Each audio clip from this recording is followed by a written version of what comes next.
Hi guys, we are going to continue with the class. So the area that we're going to look at today is the uh, political philosophy. Yeah, talking about philosophy, philosophy is the art of the love of thinking.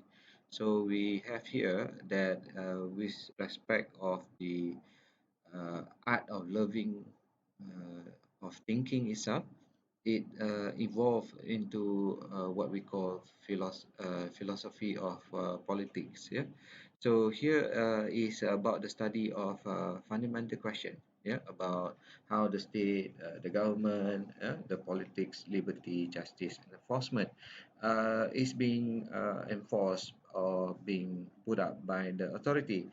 Meaning, it is an ethics, yeah, that we apply towards a group of people that discuss how the society should be regulated, how the society is to be set up, not regulated. If you're talking about regulated, then we'll be talking about law. But this is about how the setup of the society. Remember the definition that we talk about, right? When, how, or who, right? If I'm not mistaken, that is. Let's go back. Yeah. Uh, about the definition. Who gets what, when, and how, according to Harold Laswell.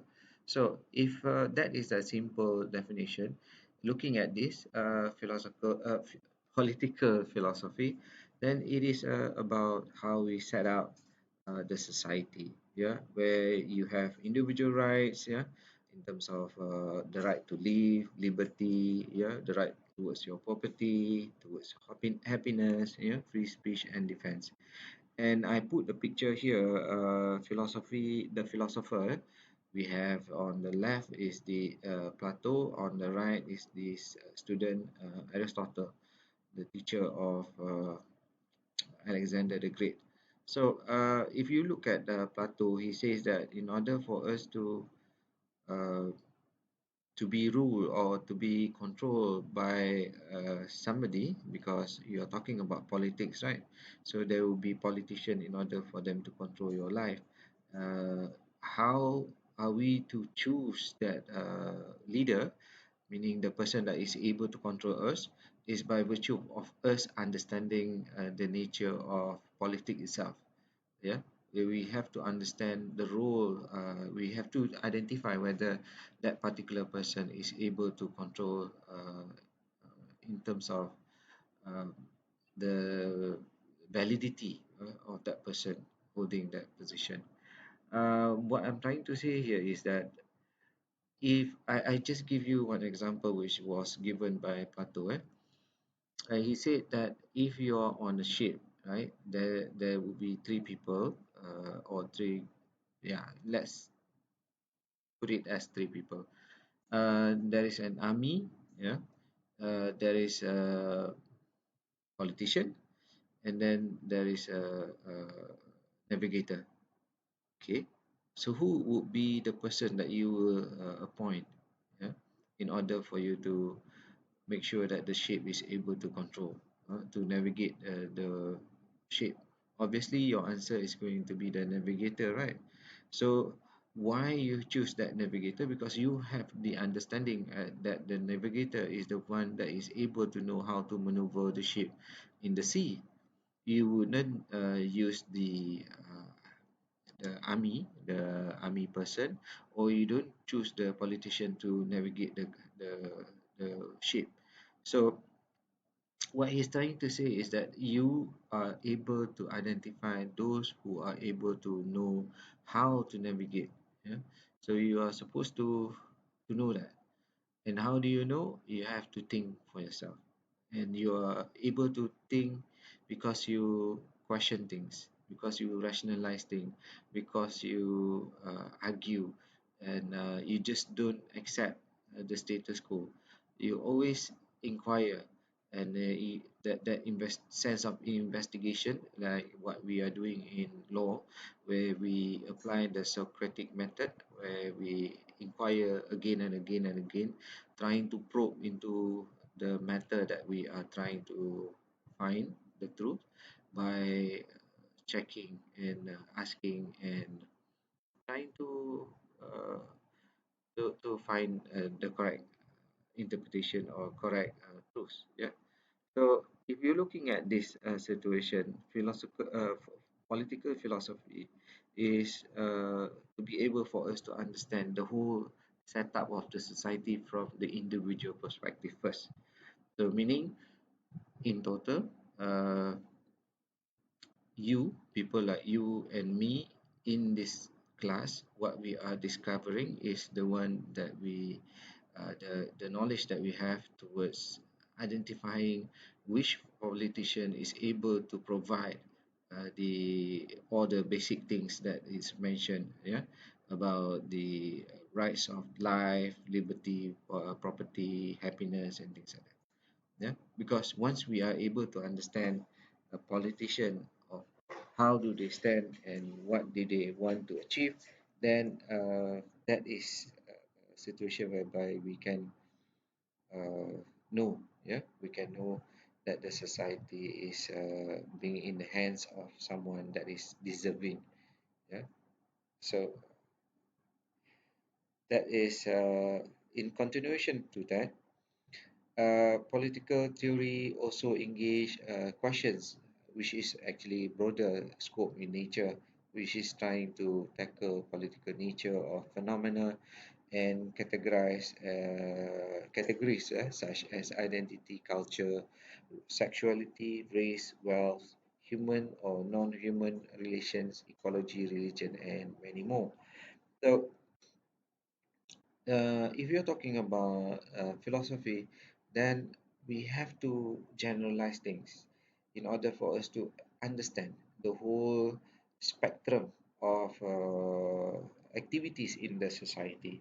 So, for example, if you're talking about culture, obviously everyone is having their own unique culture, and how do you maintain that particular culture, or you want to implement another culture that is better, say for example the video that you have seen the other day, or the talk about cross culture between Bolivia and Malaysia. So promotion of culture is good for the society, because once we understand other people's culture, then we understand them, how do they reflect themselves. They reflect themselves by virtue of the culture that they have. Then we have sexuality, in terms of how do they treat people, how do they respect people. We have seen how the Westerners establish respect towards women, and then how uh, the role of what they call it, female in the Eastern world, right? And then we have race, wealth. Those are the things that you that come across when it comes to political views. Yeah, in whether in the mass media or whether it is in the newspaper and so on, right? So all this plays a big role, yeah, in our understanding of how politics play a role in our daily life. Um, if you're talking about terminology, then we have to go through the link that I have already put here. Uh, One is from the Wikipedia, and the other one is this from the Scholastics .com. Then you should be able to get yourself familiar with the political terminology. Even though the list is very long, it's going to be taxing to you to understand them all together. Obviously, I'm also not aware to many of them, but let us try to get familiarized with the terminology. We are not going to use it because some of them is mainly being used in America rather than being applied in Malaysia. But at least when things are mentioned in the newspaper and so on, we should be able to understand what they are trying to say. Yeah, this terminology is being used because they try to simplify things. Yeah, so that is why they use terms in order for things to be able to be passed across, yeah, in a simple manner. And then lastly, we'll be looking at methodology.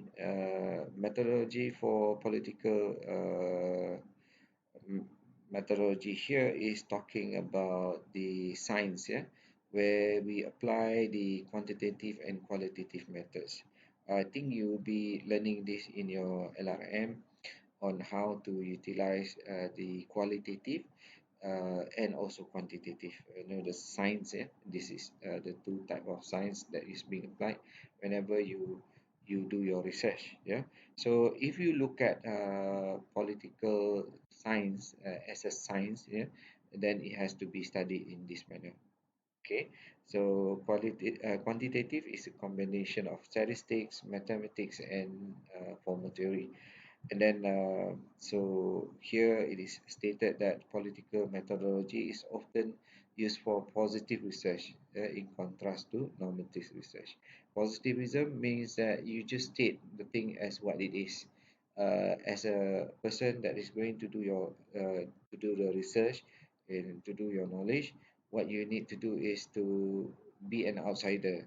If you are an outsider looking into this particular problem that you are studying, you become a positivist. You don't meddle with the problem, but you an observer, so you can always identify it as it is.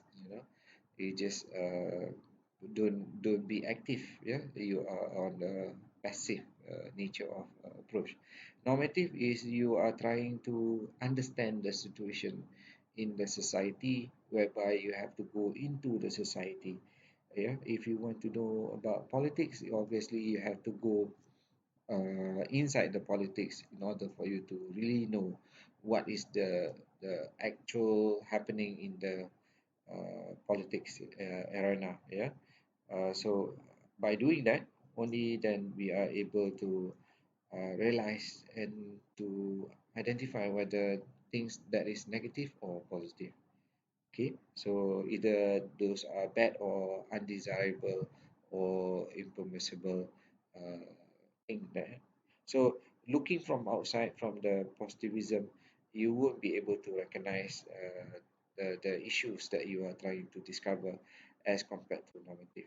So these two method is alternately being applied in order for you to understand the political scenario that you are discovering.